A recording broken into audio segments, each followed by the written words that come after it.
All right, hold on. Almost there. Just let me put it on mute on my end, and then we should be good to go.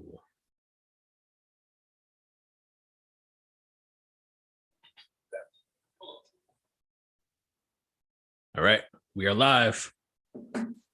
And we are live. Welcome to episode number 37 of the Risk Reward Show presented by Risk Reward Media. My name is Cris Mercado, aka Mr. Risk. And as usual, I am joined by Mr. Reward. And we welcome you to this season of the Great Recalculation with an episode on family planning.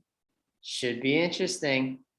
Before we get to the main topic of how we are recalculating our plans to, grow or start families, we're going to head into our weekly Risk Reward Weekly Rewind segment.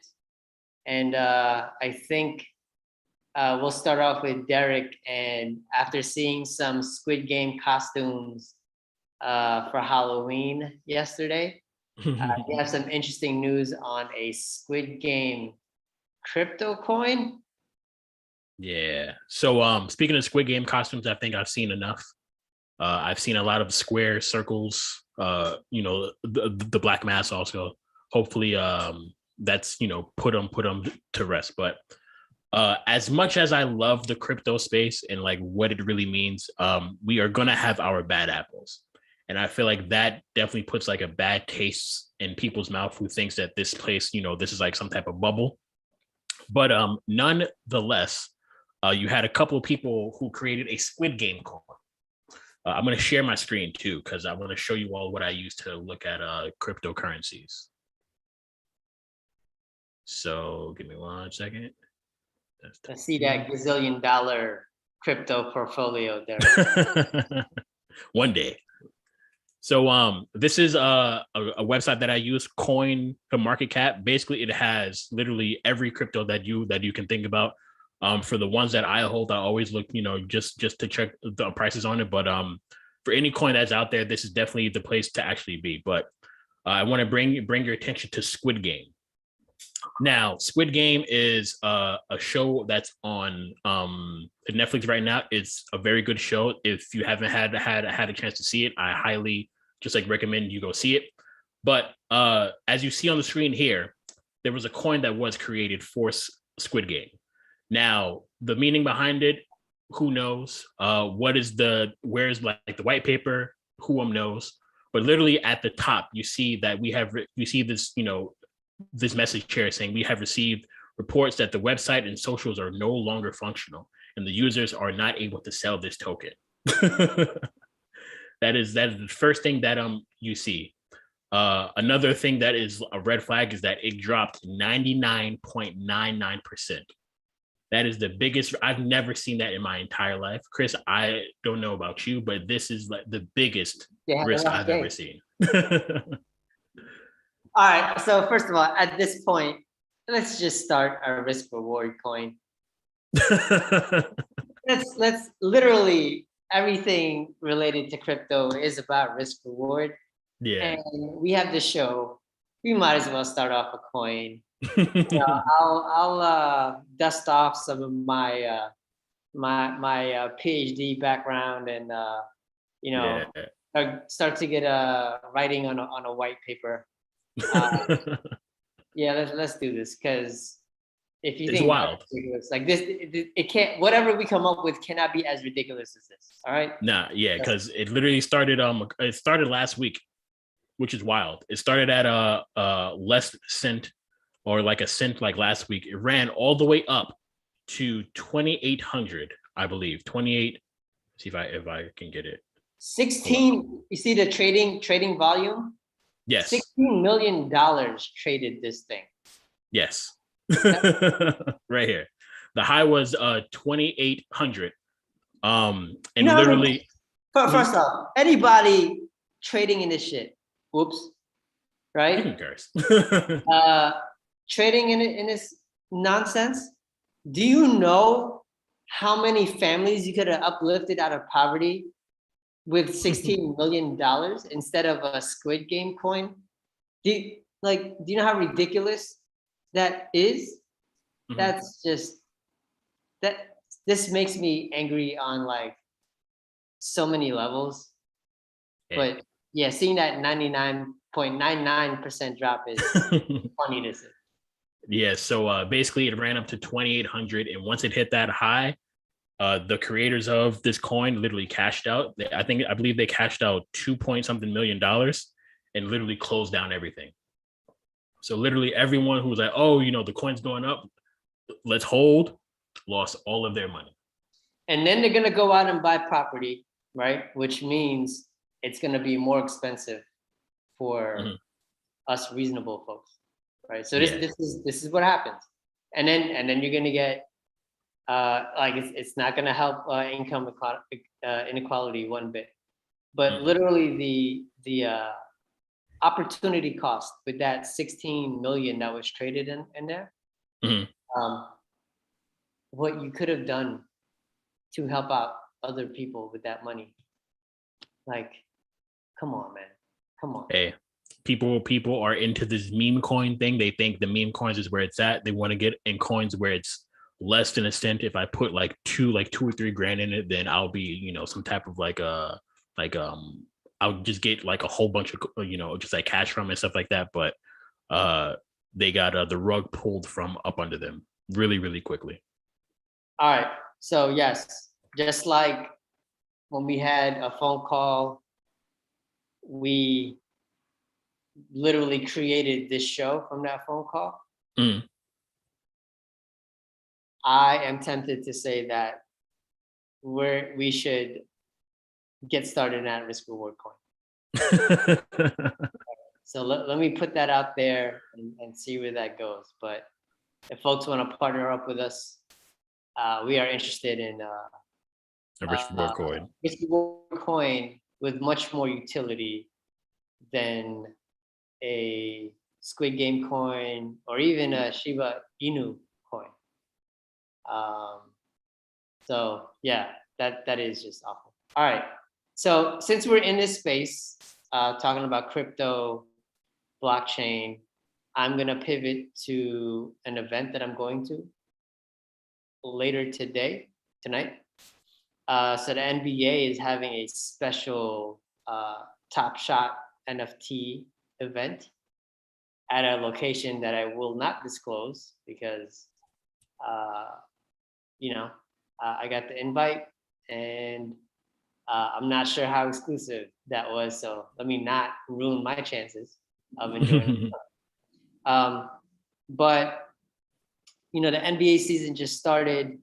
The NBA was kind of gaining momentum on the tech side based off of how Top Shots performed.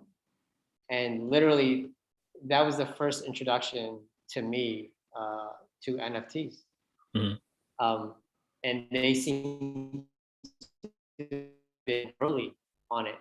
MLB has created their own partnerships for NFTs. So the leagues are following suit, but the NBA in its 75th year is making a lot of strides in terms of how they're incorporating technology. So beyond being excited about the hot start of teams like the New York Knicks or the Miami Heat. First place, baby. Right. Seeing a lot of the crazy storylines with the Lakers or the Nets. It's providing a lot of entertainment, but you should also look for the opportunities that it's kind of like leading you towards if you just kept your eyes open. And one of those was the growth of Top Shots and NFTs. So that was my first introduction last year to the space.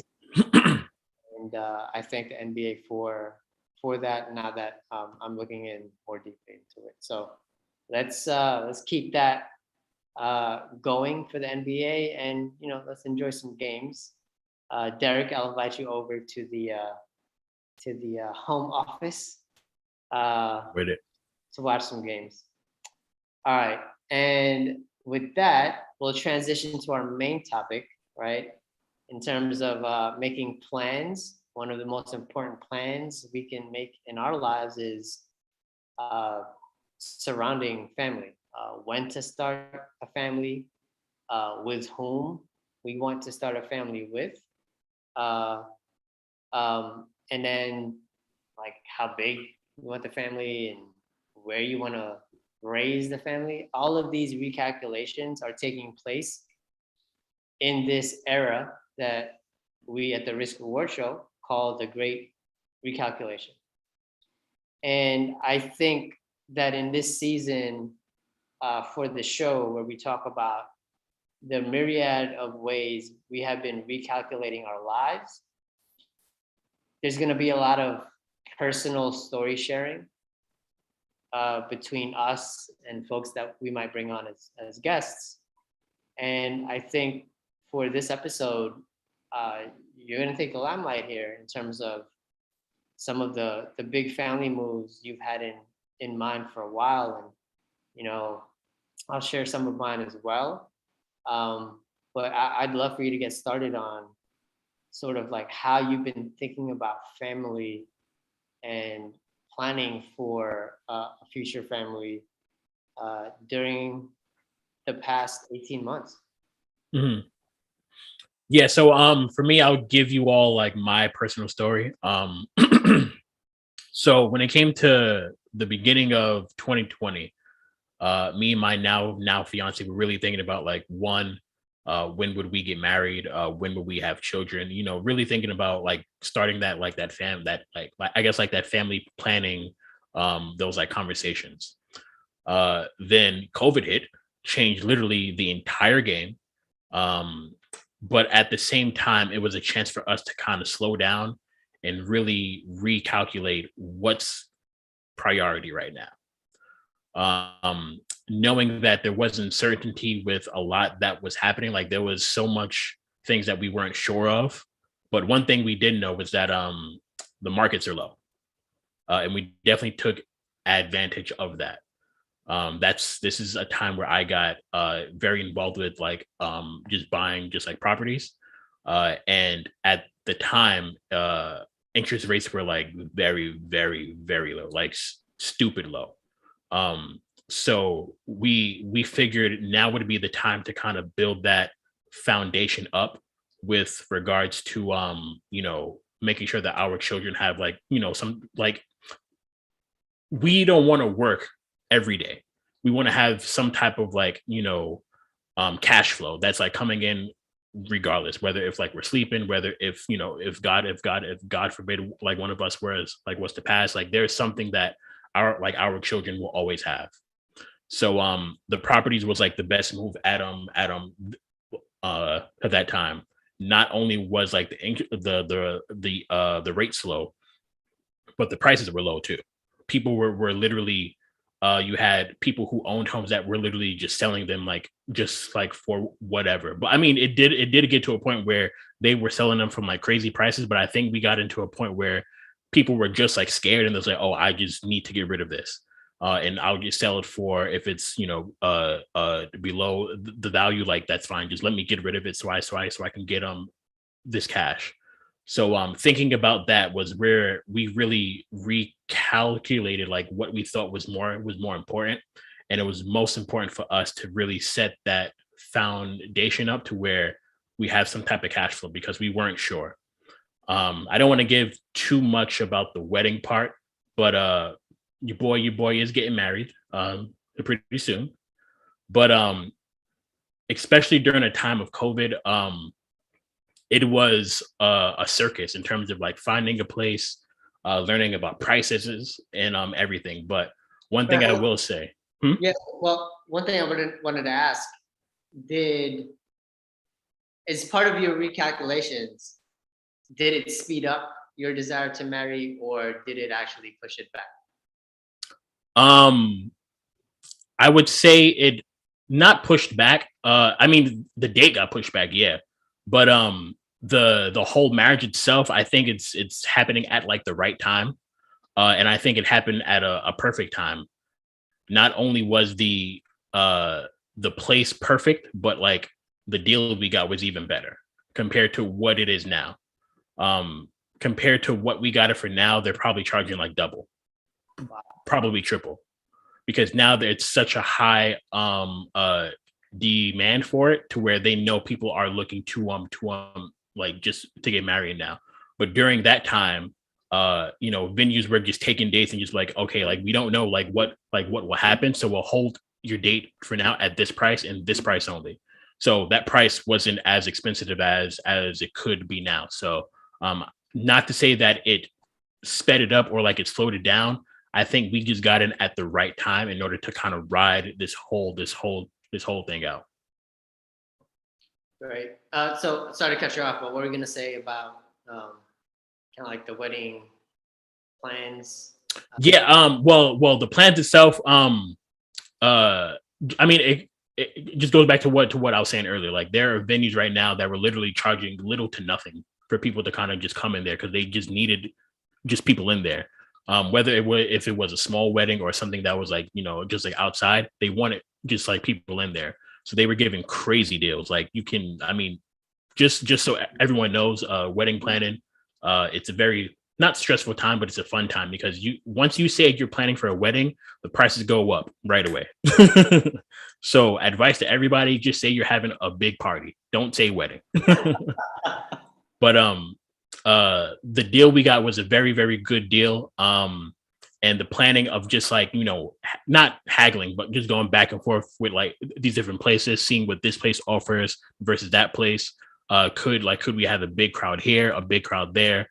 But being able to kind of go through that process at that time, the cards were definitely in our hands because the company or like these venues needed play, like they just needed people in there. So we were able to kind of, you know, put in extra things or say we wanted this and that, just to make sure we had like our day right. But yeah, I mean but that's like pretty much it with regards to how we had to like really rethink of like what is the most important thing for right now. But that all that recalculation like really helped out, and I think it was good because me and my now fiance, like we really sat down and like was speaking about it, like, hey, this is how much we have, this is what we're going to put it towards, and we're going to build this now to work up to what we are here. Because at first I feel like everybody was just moving, but COVID really gave people a chance to really slow down and think about like what's important now. Okay, so when we talk about the great recalculation, it's also the priorities that we are Yeah. recalculating. So it's not just money, it's not just time.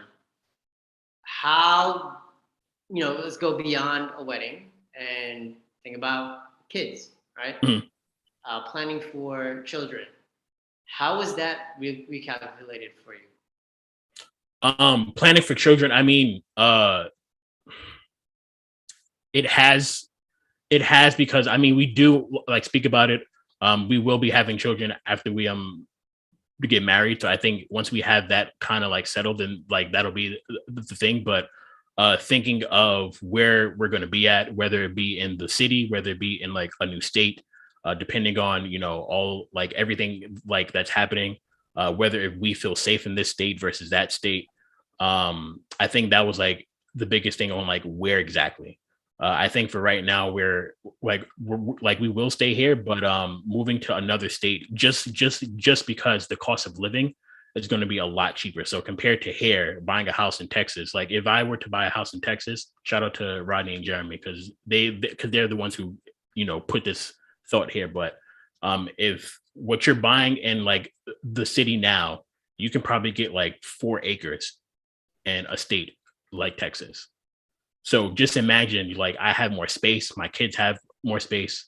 I have my own like, you know, my own like man cave. I have my own grill and stuff like that. So thinking about things like that really goes into just like that family planning. So thinking whether if I want to stay in a city that's like overpriced, or would I rather go to a state where my dollar goes a longer way?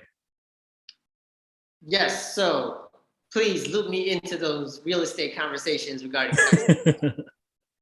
I have been recalculating how much I prioritize real estate. Mhm. I think this It's idea always, of it's like, always, it's always, it's always a good time. yes. So this idea of family planning for me, like the contrast for me is single bachelor, and I think the 18 months of pandemic slash shutdown curtailed a lot of their freedom and enjoyment that I would otherwise have had. So in what has been a reopening, I have been wanting to take advantage of like that freedom that I felt was like lost.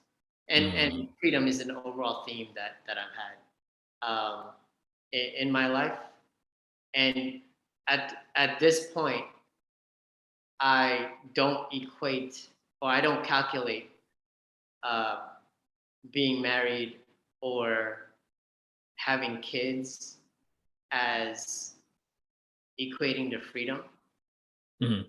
as much as dating uh, is something that I see as being aligned with freedom. Mm. Now, I have really prioritized relationship building. So it's not dating just for the sake of dating. That gets expensive in terms of time and money. So it's actually about the quality of the relationship. And usually that is the pathway that leads to marriage. So it's not that I've recalculated marriage as like a target goal for me. My target goal is actually serious relationship building, like high quality, Mm. where you feel that support in various ways throughout tough times. Let's say there was another pandemic, right? That experience would be a lot less isolated than how I experienced it with COVID. Mm. So that is how I have reprioritized some priorities. The idea of starting my own family. Well, I have other family members that I have been looking out for, and the past 18 months has also been a period of recalculating how I show up for each of them Mm. in various ways. So, how am I going to help my aging parents, right? Because that's going to take away from time from running a business, pursuing hobbies, and uh, having fun dating. So I have to literally place all the factors in front of me and almost divvy up percentage wise how much time, attention, and sometimes even money that I'm going to allocate for each type of person in my life because I have Mhm. prioritized relationships. So that's how I'm thinking about it. There's not any huge changes than it was like before the pandemic, but it's a different sense of urgency. I had Mm. a sense of urgency before. At times, it might have been like super intense, but I think this one is it's just different. It's not that it's inherently stronger, but there's a commitment to high quality relationships, Mhm. whether it's romantic or could even be business. And we'll talk about how we recalculate business in another episode. But I think that the quality of relationships is what I have prioritized um, uh, since the pandemic. Yeah, I think relationships as like a whole. I mean, like when you mentioned like, your parents and stuff like that, like it made me think of mine too. But I definitely had to prioritize or make sure that certain things with my mom, like she was okay first. So whether that be making sure that I'm still able to kind of see her, making sure that I'm able to, help her out with, whatever is needed. I mean, I have my brothers too, but making sure that I can actually just, to be there. So I definitely had to, think about that or just kind of calculate like certain things. So I'll put it in these terms because for me, I'm all about action, and I've noticed some behavioral changes for me because of how I have recalculated my priorities.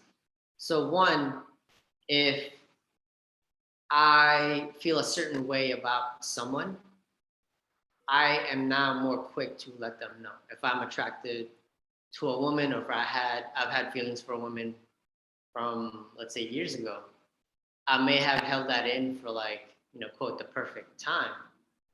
Slide But it into DMs now. That's what I'm talking about. reckless now. So, well, it's not reckless because I'm looking for quality, right?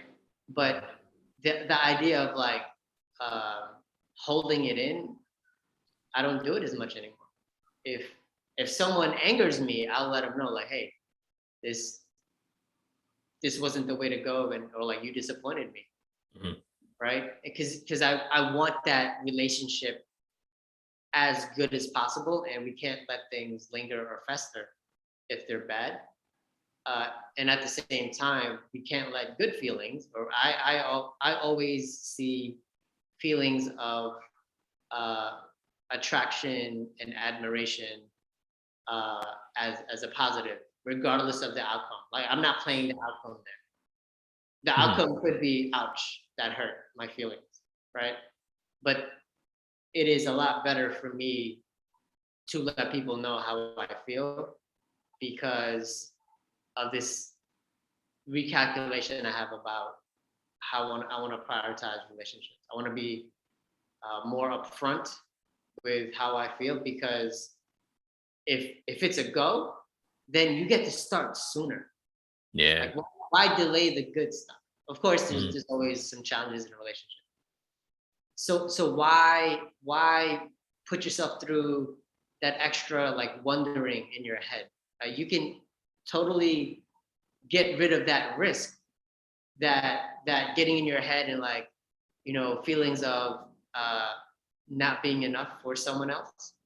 You can get Yeah. rid of those feelings, which are in the risk bucket, by focusing on, you know what, if I share how I feel, we get almost instant clarity. And with that clarity, there can only be rewards. If it's a go, you get to go, you get to Right start, away. Yeah. like a romantic relationship, possibly, right? If it's a no, okay, maybe the reward doesn't kick in. Uh, you're gonna get your feelings hurt, but that clarity let you know, like, you shouldn't be um, allocating so much time, energy, and headspace to someone that just rejected you. Mhm. Like, there's, like, let's move on to another opportunity. And for me, that clarity is also a reward. Mhm. So you have these pathways for rewards. You can eliminate the risk of getting in your own head by being more upfront with your feelings. And the only thing that you have to account for is an answer that initially would hurt your feelings, but you can always bounce back from that. So Yeah. that approach, and my recalculations of risk reward when it comes to relationships, and sharing how I feel about someone, what I think about Yeah, I think a common theme that we'll both be talking about is that, I mean, for me, I see the last 18 months as like a blessing. Like, I'm very grateful that I had the chance to really like slow down and like really think, because I feel like for so long we've been on go. We've been on like the grind of doing this and doing that and just kind of always moving. And when you get a chance to like really slow down and kind of step back and look, you're like, why am I doing this for? That's right. So I think the biggest takeaway here is, ladies, if your man cannot express, your significant other can't express their feelings as well as we have, make sure they tune into the show. Make sure they like, follow, and share. Feel free to have them comment, or invite all of your friends to follow, like, share, and comment. And maybe there will be some takeaways. And if you want, feel free to slide in my DMs, not Derrick's though. Not mine, not mine. That would get some people in trouble. So yeah, Me in trouble. Yes, me in trouble. only my DMs are open regarding that. But these are the type of conversations that we're gonna have in this season of the Great Recalculation for the Risk Reward Show. We are gonna get deeper.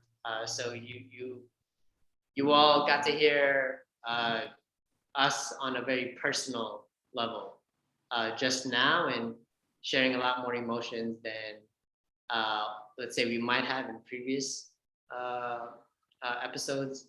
But there's more of this to come because this is a really important time for a lot of us in how we are recalculating our lives. And I think because for most of us, family is number one, we wanted to center this first in-depth piece on the Great Recalculation on family. So we welcome all of you to share how you all have been recalculating, your views on family and like relationships, or family planning, raising kids, or when you want to start having kids. Would love to hear all of your comments. We'll take it on YouTube, but also we'll do some sharing on IG and LinkedIn as well. Right? Awesome. So with that, we can transition to our final segment, which is our right move right now. And if you are family planning in the holidays, you should know that this is going to be a slightly different kind of holiday shopping season, because there's so many supply chain issues. There are literally boats who have dozens of containers of holiday gifts just waiting, but they can't reach shore. And that means when there is low supply, but you have that higher holiday demand, what's going to happen to prices? You're probably going to have to pay more. So to minimize those potential price increases, I'm going to tell you to buy your holiday gifts right now. Right now. Do not wait for Black Friday, Cyber Monday. Do it right now. It will be slim pickings because of the global supply chain issues. Yeah, it looks like it's going to be no PS5s this Christmas. PS for a lot of for me, my right move right now, I would love everybody to go check out Stocks and Games. It's my brother's page. He has a LinkedIn and a Twitter. Basically, he is sharing the stocks that he follows, so he's sharing news as well as some workouts. He's a very strong person. He has a video of him lifting I think 130 pounds. So he shows you just like dumbbells, but he shows you how he kind of got to that that weight, as well as some easy to do, whether it be at the gym or at home moves that you can do to get those gains. Awesome. And I'm all about stocks. I was looking at my portfolio earlier. 7% gains in Matterport. I have shared with you all. Lucid's back up too. What was that? Lucid is back up. Lucid's back up. I'm up over 50% on SoFi, and I mentioned SoFi in a couple of episodes. I have talked about a company. I believe I mentioned y'all need to look at the other Zoom company. Zoom Info. Zoom Info. I'm up 65% on that one. We talked about Unity. I'm up over 30% on that one. And then US Steel, which that's your favorite. Episodes, it just keeps winning. It's like it's up over 50% for me, but that's like even after trading around. I've had that since I was like 9. It's in like the mid 20s. So Yeah, so shout out to your brother, Stocks and Gains. Mhm. I think in the great recalculation, we're surely going to have an episode of how we are recalculating our portfolios stock wise. Oh, I definitely did. Towards, Uh, I'll just be upfront. I'm looking at companies that are going to be in the metaverse. Simple as that. you know what? Simple as that. For you, I have one for you, and we'll drop that company name, or at least the one I have in mind. We'll drop that name in an upcoming episode, hopefully right before Thanksgiving. But yeah, Gotcha. I have a good name for you. All right, cool. That's what's up. So that's keeping you all in suspense, audience. So there's only one way to find out that big name that might be taking advantage of the metaverse, and that's to tune in to future episodes of the Risk Reward Show. All So right. we'll see you all next Monday, 5:30 p.m. Eastern time. Thank you all for supporting